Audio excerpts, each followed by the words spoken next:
Quand elle dit, je viens. Simplement pour vous expliquer qu'effectivement, le Congo, j'y vais depuis très longtemps. 95, 99, je suis allé à Kisangani aussi.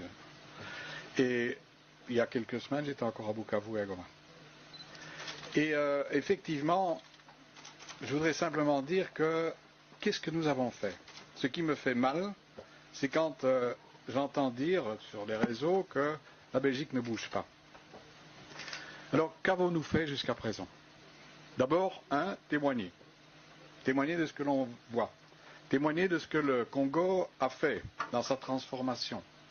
Et c'est vrai qu'on a beaucoup critiqué le président actuel d'avoir parcouru le monde.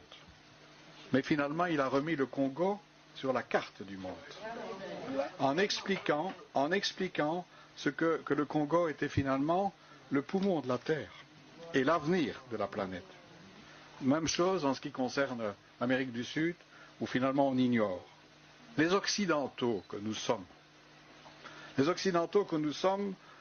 font du nombrilisme. En Belgique, on se préoccupe essentiellement de ce qui va se passer en Ukraine. On a été très prompt à prendre des sanctions contre la Russie. On a été un peu moins rapide pour réagir face à l'invasion de Gaza par Israël. Et il y a des parallélismes. Quand vous critiquez aujourd'hui le gouvernement israélien, eh bien effectivement vous traitez d'antisémite. Or vous critiquez un gouvernement qui nie, fasciste, qui nie effectivement le droit international. Alors, Poutine, il ne peut pas le faire, Netanyahou peut le faire. Et en ce qui concerne Kagame, c'est la même chose. Il est sourd à tout ce qui se passe. Il y a une négation des organisations internationales où il faut être présent. Ne commettez pas l'erreur de quitter la francophonie, parce que la France est là. Vous avez vu ce que Kagame a fait, il a quitté la francophonie, mais il a fait désigner la secrétaire générale de la francophonie. Donc occupez le terrain, faites-vous respecter. Et nous sommes là aussi pour épauler, nous sommes aussi dans cette francophonie. Alors qu'avons-nous fait ici, peut-être de façon discrète? Il fallait mobiliser les parlementaires. Ça a été fait. Il y a eu une réunion organisée, je ne sais pas par qui, mais en tout cas, il y avait beaucoup de monde. Il y avait André Mbata qui était là. Il y avait des parlementaires qui se sont adressés d'abord aux Congolais, et puis qui se sont adressés aux parlementaires. Et la diplomatie parlementaire, elle est fondamentale. Les parlementaires parlent aux parlementaires. Et c'est vrai qu'au détour d'un contact avec le président, j'ai dit qu'il faudrait que les chambres, l'Assemblée nationale et le Sénat se réunissent. Ils se sont réunis. Ils ont pris une situation, une position unie dans l'agression. Et je crois que c'est important. Vous l'avez dit, il faut être unis. On a ces différences politiques, etc. Moi, j'ai fait de la politique longtemps. Je n'ai plus été candidat, mais je continue quand même à être engagé. Mais je parle avec tout le monde, pour faire bouger tout le monde pour le Congo.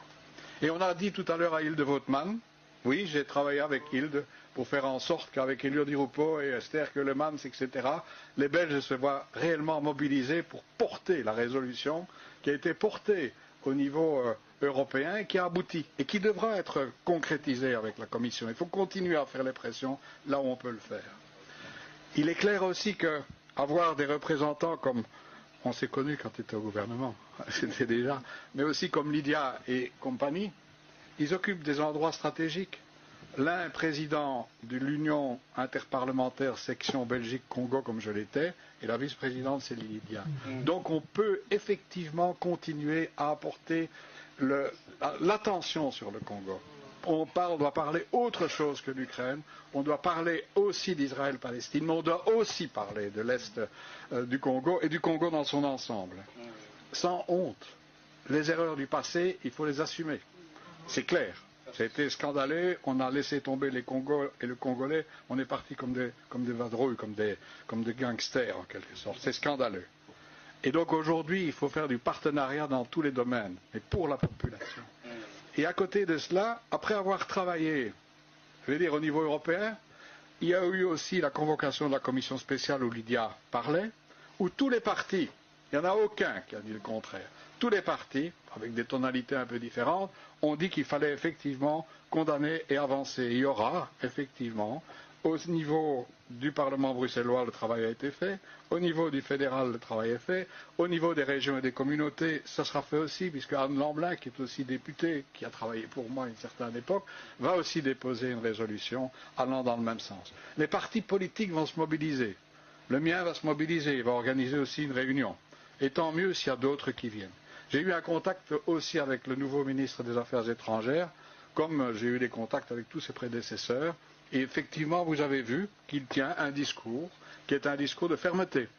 Alors il m'a dit, les Français ne sont pas fort contents. J'ai dit, c'est pas grave, il faut avancer.